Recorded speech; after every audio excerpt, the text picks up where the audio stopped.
우리 옆 사람과 함께 인사할까요? 오늘따라 더 젊어 보이시네요. 예, 예.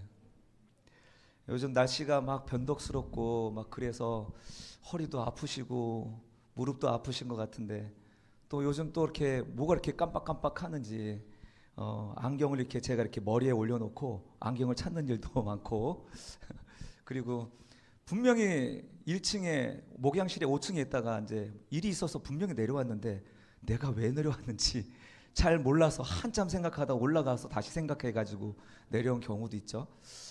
덕분에 이제 운동도 좀 하고 그러는데요. 여러분 어떠시죠? 많이 깜빡깜빡하시고 좀 그러시죠? 세월이 참 좀 야속하고 그렇죠? 우리가 나이가 들수록 다른 건 좀 잃어버려도 잊지 말아야 될 것이 있습니다. 그게 무엇일까요, 여러분? 그리스도의 복음입니다. 복음. 성경을 매년 10독 이상씩 하시고 또 여전도회 회장이라든지 권사회회 회장 또 연합회 회장 정말 신앙생활의 끝판왕이셨던 어떤 권사님이 이제 인생의 마지막에 가까우니까 이제 치매가 점점 오는 거죠. 하나하나 다 잊어버리는데 잊어버린 이 가운데 우리 부교육자들이 가서 하는 말이 권사님 잊어먹지 않아야 될 게 있어요. 우리 예수님 잊어버리시면 안 돼요. 예수님은 우리의 구원의 문이에요. 물론 예수님이 권사님에게 구원의 문을 열어주시겠지만 우리 다른 건 다 잊어도 예수님 잊지 맙시다. 이렇게 계속 권면했던 적이 있었던 것 같습니다.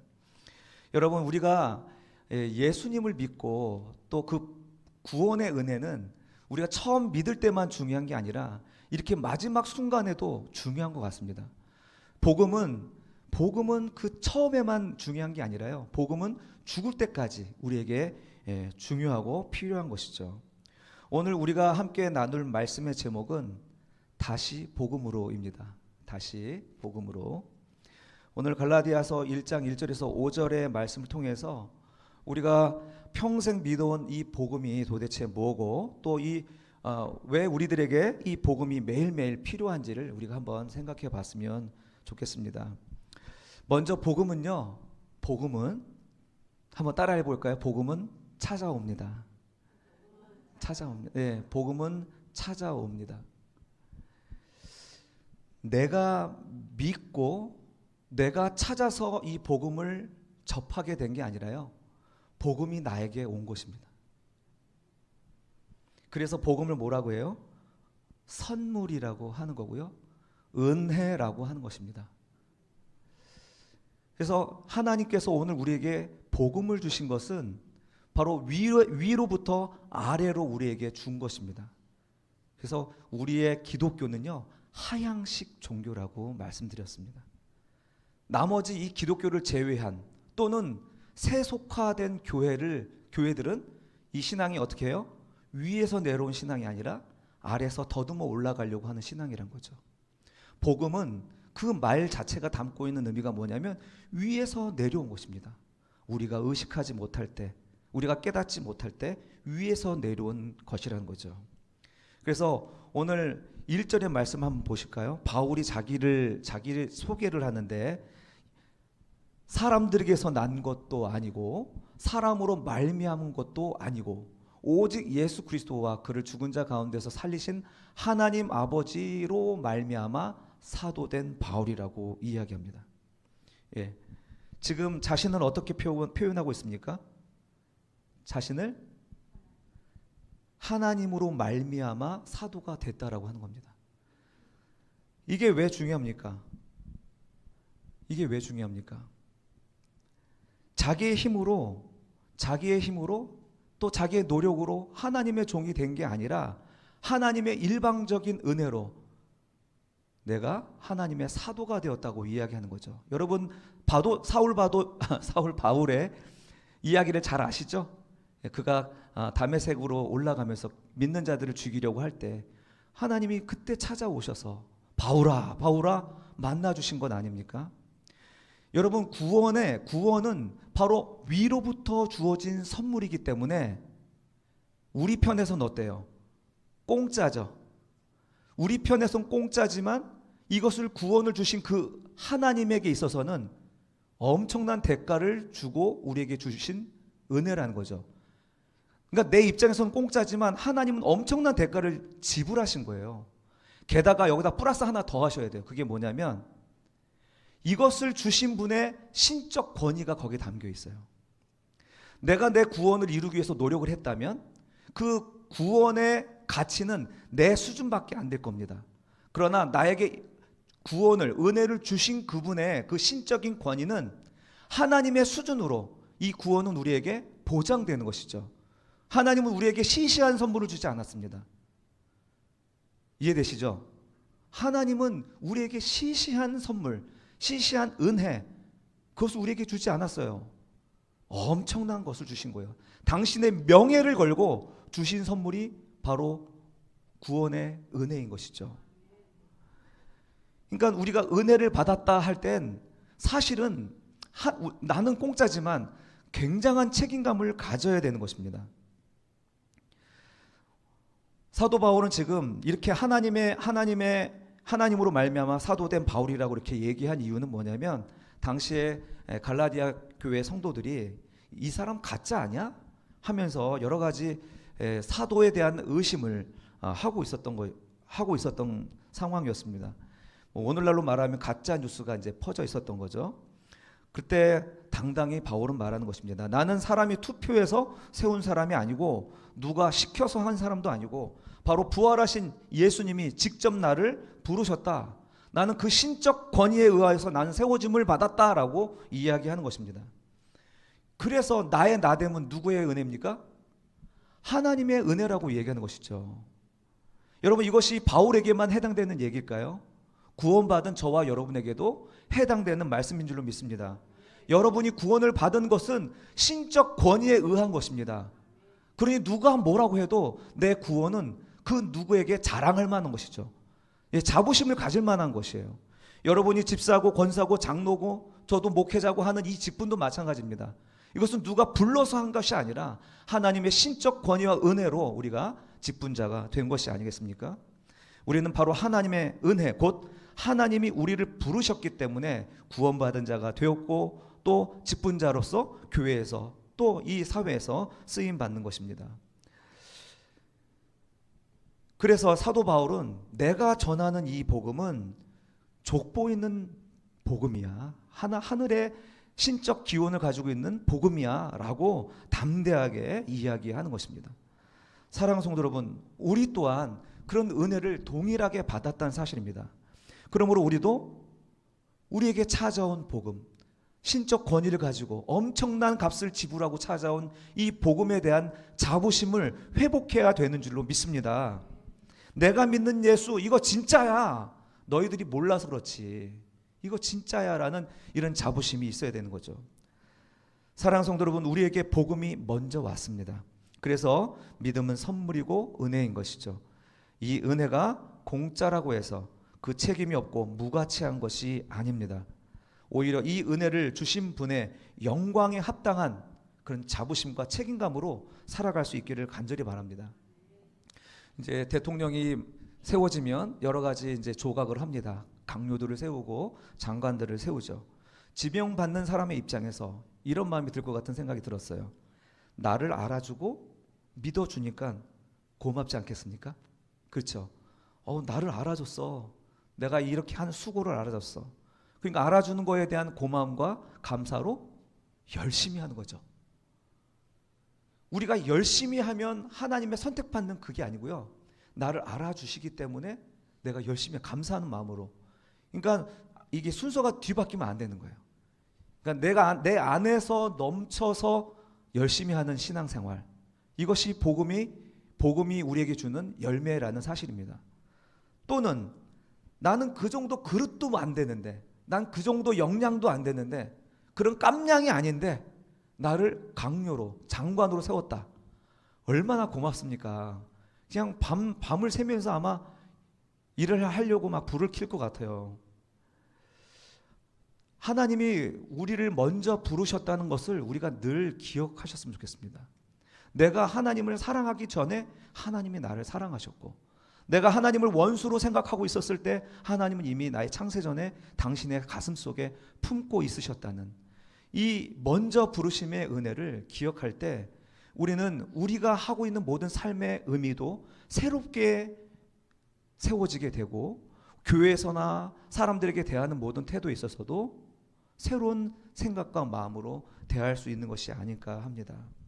사랑하는 성도 여러분, 이런 복음에 대하여서 이 은혜의 가치를 깨달아서 기쁨이 충만하고 주님과 동행하는 그런 삶이 되시기를 주님의 이름으로 축원합니다. 자, 그러면 두 번째는 뭐냐면 바울이 목숨 걸고 전한 그 진짜 복음의 내용이 무엇인가 하는 것입니다. 복음의 내용은 바로 3절과 4절에 나와 있는데 한번 같이 보겠습니다. 시작. 우리 하나님 아버지와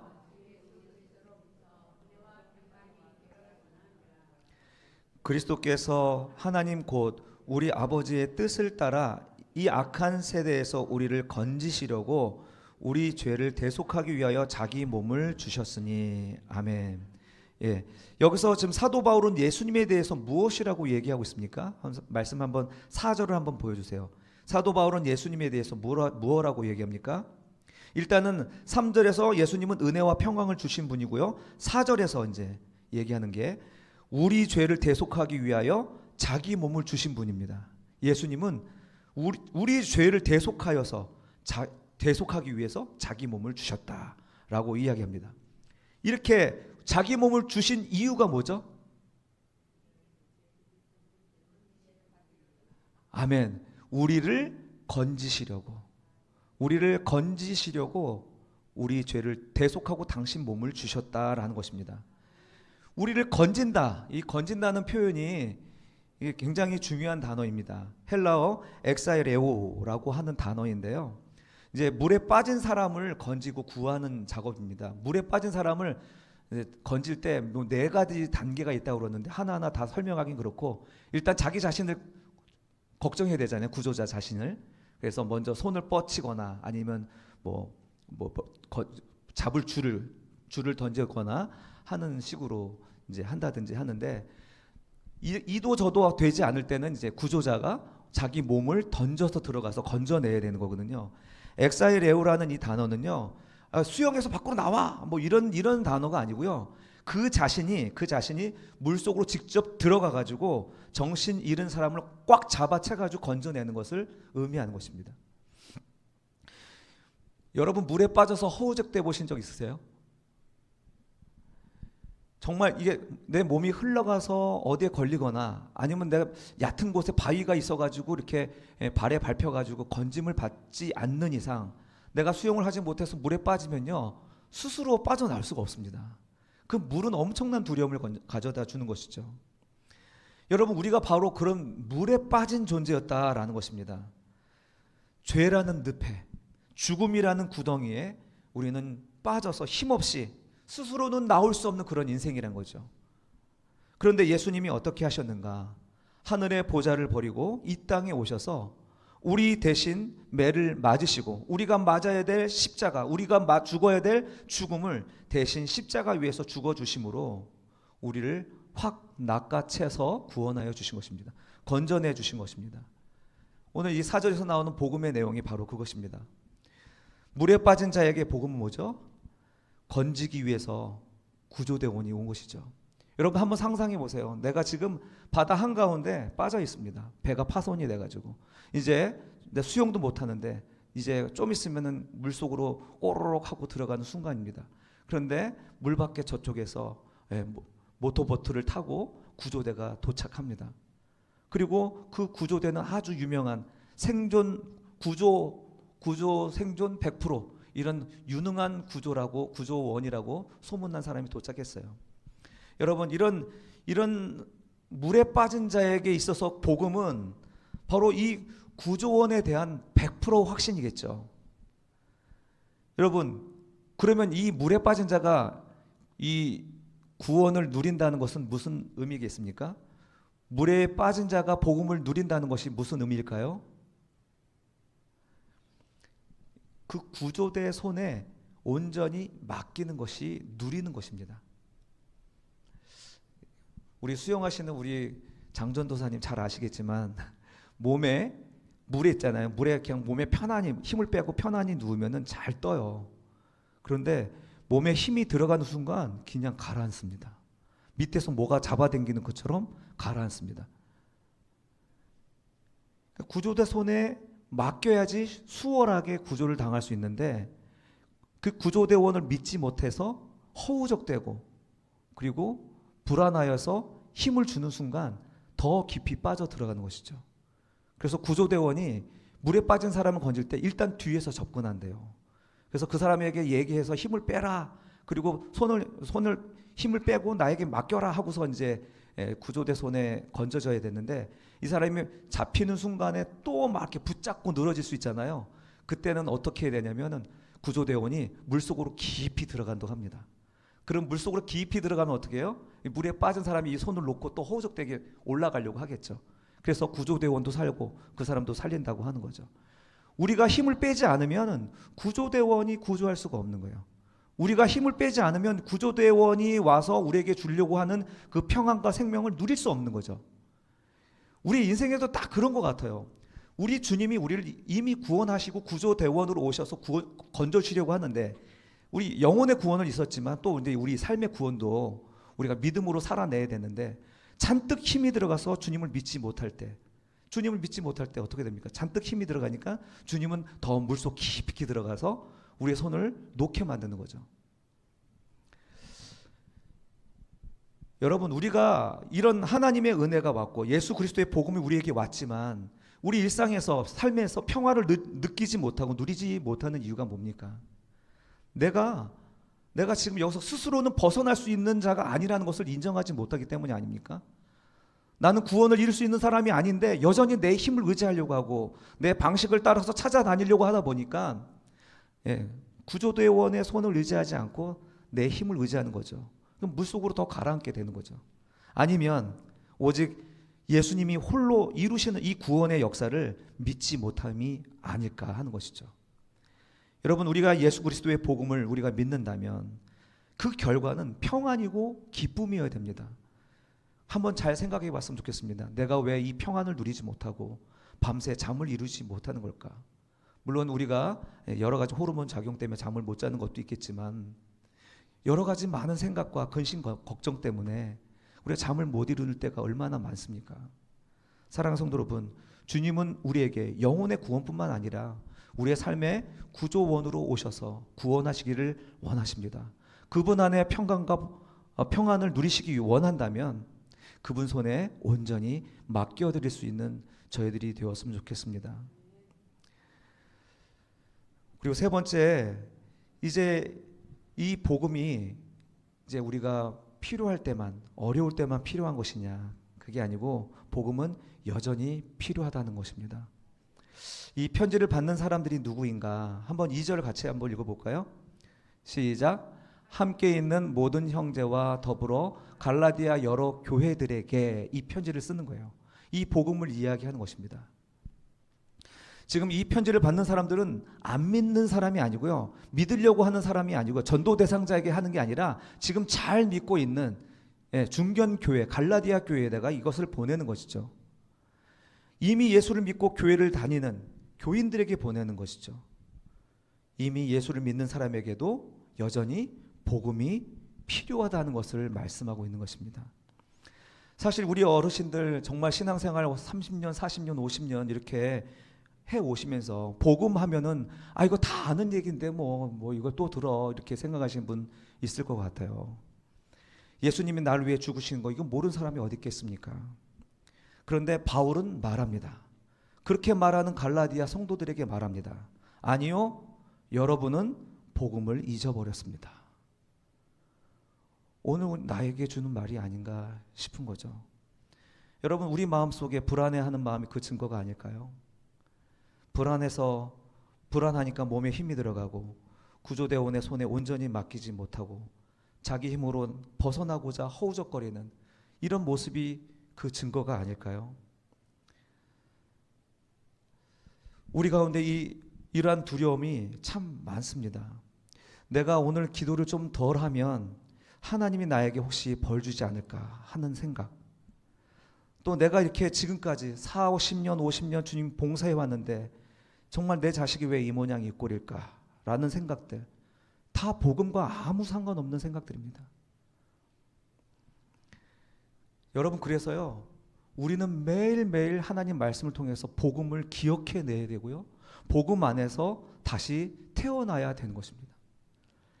내가 뭘 잘해서 구원받은 게 아니라 오직 예수님의 은혜로 구원받았다는 그 사실을 잊어버리는 순간, 한순간 세상 사람처럼 근심하고 걱정하고 염려하고 낙심하고 불평하고 남탓하게 되는 것이죠. 우리는 한순간도 복음 없이는 살아낼 수가 없습니다. 오직 예수님의 은혜로 구원받았다는 이 사실을 꼭 기억하시기를 주님의 이름으로 축원합니다. 그럼 이제 우리가 어떻게 살아야 될까? 두 가지만 우리 실천 과제를 말씀드리겠습니다. 우리 두 가지 실천 과제 한번 읽어볼까요? 시작. 나의 공로를 하나님의 공로로, 또 불안과 두려움에서 평강으로. 아멘. 말은 쉽죠. 그러나 그래도 그러셔야 됩니다. 첫 번째, 나의 공로를 내려놓고 주님의 공로를 자랑해야 됩니다. 우리의 입에 붙은 말 있죠. 우리 자녀들을 생각할 때, 저도 방금 전에 그런 생각을 했는데, 이 자식을 내가 어떻게 키우는데 이 모양 이 꼴일까? 이런 생각을 할 때가 많습니다. 그럴 때 어떻게 생각하라고요? 하나님이 나 같은 죄인을 이렇게 살려주셨는데, 이것을 기억해내자는 거죠. 나의 공로를 생각하면 늘 불평하게 되고 서운함만 남는데, 하나님의 공로, 하나님의 은혜를 생각하면 감사가 되고 그리고 관용하게 되는 것입니다. 여러분, 하나님이 나를 이렇게 사랑해 주셨다는 것 한번 기억해 봤으면 좋겠습니다. 내 자녀나 내 이웃들에 대한 행동이나 생각들을 판단하는 판단자가 아니라 반추해서 나의 자신의 옛사람을 한번 생각해 보는 거죠. 내 어렸을 때가 어땠는지, 나의 말과 행동 저 사람들에게 어떻게 비춰지는지, 그럼에도 불구하고 나를 목사로, 그럼에도 불구하고 나를 장로로, 나를 권사로 교회에서 귀하게 써주시는 그 하나님이 얼마나 감사한가를 생각해 봤으면 좋겠다는 거죠. 사실 이렇게 나의 공로를 생각하는 사람들, 늘 우리 입술에 늘 남들을 지적하는 입술이 됩니다. 끝없이 지적하고 끝없이 판단하는 거죠. 이런 사람들의 본인도 모르는 특징이 뭐냐? 그 판단 뒤에 자기가 숨습니다. 내가 막 판단하고 지적하잖아요. 그럼 어떻게 돼요? 나는 상대적으로 착하게 보여지고 난 그것을 다 해낸 사람처럼 보여지잖아요. 그 판단과 지적 뒤에 내가 숨는 거죠. 그런 특징이 있는 거죠. 그러나 주님은 그런 사람의 얄팍하고 비겁한 습관을 아시기 때문에 이렇게 말씀하십니다. 마태복음 7장 1절에서 2절 시작. 비판을 받지 아니하려거든 비판하지 말라. 너희가 비판하는 그 비판으로 너희가 비판을 받을 것이요 너희가 헤아리는 그 헤아림으로 너희가 헤아림을 받을 것이니라. 아멘. 예. 우리가 나의 공로, 나의 의를 생각하고 자랑하고 나의 자존심만 내세우는 사람들은 늘 손가락이 바깥을 향합니다. 그러면서 나를 보호하려고는 자기 보호 본능을 늘 바깥으로 향하게 되는데, 주님은 엄격하게 말씀하십니다. 너가 그렇게 지적하고 판단하고 다른 사람들을 헤아릴 때 나는 너가 판단하는 그 판단으로 너를 판단할 거야 라고 말하는 거죠. 은혜의 주님이 율법으로 너를 판단하겠다고 말씀하는 거죠. 그래서 우리 한번 머릿속에 딱 떠오르는 사람들이 있으면 오늘 집에 가서 전화 한 통 한번 돌려보십시다. 내가 모든 판단하고, 그러니까 내가 너희들에게, 우리 자녀들이었으면 내가 너희들에게 해준 것보다 하나님이 나에게 주신 그 은혜가 너무 커서 내가 행복하구나, 이런 말들을 해주는 게 좋죠. 자녀들에게, 또는 우리 이웃들에게, 참 그동안 내가 잘 몰랐는데 당신의 여기 이 자리가 너무 소중해요, 이렇게 이런 상대방에 대한 공감과 그 사랑을 이야기해 주면 좋겠습니다. 모든 판단을 중지하는 거죠. 내가 하나님의 그 판단 안에 섰으면은 아마 나는 자취도 없이 사라졌을 것입니다. 대신 감사하는 저와 여러분이 되었으면 좋겠습니다. 우리의 말이 얼마나 복음을 까먹고 또 복음을 깎아내리는지 모르겠습니다. 우리의 말과 행동을 통하여서 오직 주님의 은혜와 공로만 드러나는 우리 옥토교회 성도님이 되었으면 좋겠습니다. 두 번째는요, 불안 대신 평강을 선택하는 것입니다. 돈도 몸도 예전 같지 않습니다. 그렇죠? 여기서 이제 우리가 아프기 시작하면 덜컥 겁이 나기 시작합니다. 이러다 큰일 나는 거 아니야 하면서, 죽으면 우리 영감은 어떡하나, 우리 아내는 어떡하나, 저도 한순간 아내가 갑자기 아파서 없으면 어떡하나 하는 순간 갑자기 공황증 같이 막 가슴이 답답해지더라고요. 상상하고 싶지 않더라고요. 근데 이런 불안이 엄습할 때 오늘 4절의 말씀입니다. 이 약한 세대에서 우리를 건지시려고 주님이 이 땅에 오신 것입니다. 그 결과가 뭡니까? 악한 세대에서 우리를 건지시는 그 결과가 뭡니까? 죽음을 극복한 겁니다. 할렐루야. 죽음을 극복한 겁니다. 여러분, 주님은 이미 우리를 죽음의 공포에서 건져내신 거예요. 사실 우리가 이 세상에서 희노애락이 생기는 가장 근본적인 이유는 우리가 죽는다는 사실 때문에 오는 거예요. 모든 공포의 출처는 죽음인데 그 죽음에서 우리를 건져내셨대요. 이것이 복음의 핵심이 아닙니까, 여러분?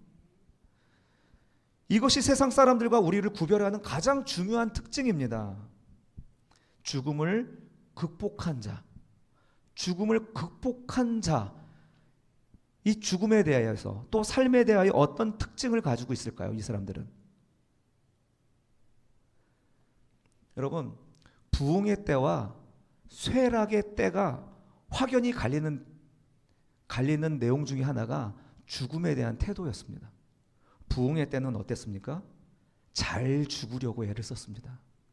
하나님 안에서 내가 그 믿음을 지키고 하나님 그 믿음 신앙 잃어버리지 않으려고, 그리고 이 죽음이 끝이 아님을 알기 때문에 잘 죽으려고 애를 썼습니다. 그리고 그것은 하나의 간증이 되었고 공동체에 많은 도전을 주었습니다. 그러나 쇠락의 때는 어땠냐면 안 죽으려고 안간 힘을 쓰는 시대였더라고요. 안 죽으려고 안간 힘을 쓰는 겁니다. 쇠락의 때는 하나님을 어떻게 믿냐? 잘 살게 해주는 신이어야 되는 것입니다. 나로 하여금 잘 살게 해주는 신이 설교가 되어지고 선포가 되어야지 부흥이 된다는 거죠. 그래서 실패하는 것입니다. 우리가 가난해지고 병들고 또 사업에 실패하면은 그래서 교회를 떠나는 거예요. 죽음을 극복하지 못했기 때문이라는 것입니다. 복음은 우리를 죽음에서 극복하게 했다는 사실을 가르쳐 주는 것인데 그 사실을 잘 모르는 성도들이 많다는 것입니다. 사랑하는 성도 여러분, 우리는 어떻습니까? 우리는 어느 쪽에 서 있습니까? 그래서 우리는 날마다 매 순간순간 다시 복음 앞에 서야 되는 것입니다. 우리가 복음 앞에 서지 않으면 그 순간 육신적인 삶이 들어오고 육신적인 생각이 들어와서 안 죽으려고 애를 쓰는, 복음을 잊어버린 사람이 되어버리는 거죠. 하나님의 복음이 우리에게 왔습니다. 나의 노력이 아니라 전적인 하나님의 은혜였습니다. 그러니 나의 힘을 빼고 은혜에 맡기는 것이 행복한 삶인 줄로 믿습니다. 더 나아가 죽음을 이기신 예수 그리스도를 의지해서 죽음의 공포와 죽음의 두려움, 죽음으로부터 비롯된 번민을 다 벗어 던지시기를 주님의 이름으로 축원합니다. 말씀을 맺겠습니다. 여러분, 어린아이가 여러분에게 복음이 뭐냐 물어보면 여러분 어떻게 대답하시겠습니까? 이렇게 대답하십시오. 얘야, 복음은 말이다, 내가 도저히 갚을 수 없는 큰 사랑을, 큰 빚을, 사망을 예수님이 대신 다 갚아 주셨다는 기쁜 소식이란다. 그래서 이제 우리는 죽음을 두려워할 필요도 없고 누구를 탓하거나 미워할 필요 없이 감사하며 사랑하며 살면 돼 라고 얘기해 주면 좋겠습니다. 그래서 이 모든 상황과 그 환경에서 하나님은 언제나 나에게 선하시고 인자하신 분이란 사실을 우리가 입술로 고백하며 주님을 붙들며 나아가는 저희가 되었으면 좋겠습니다. 사랑하는 성도 여러분, 복음은 기독교의 초보가 아니라 인생의 전부입니다. 처음일 때만이 아니라 우리 죽음을 향하여 가는 그 순간까지 복음은 우리에게 계속 필요한 것입니다. 이 시간 나는 예수님께 건진받은 사람이다. 나는 구원받은 사람이다. 난 죽음으로 끝나는 인생이 아니라 죽음을 통과하여 영생을 받은 하나님의 자녀라는 이런 가슴 벅찬 진리를 품고 행복하고 기쁘고 즐겁게 살아나시기를 주님의 이름으로 축원합니다.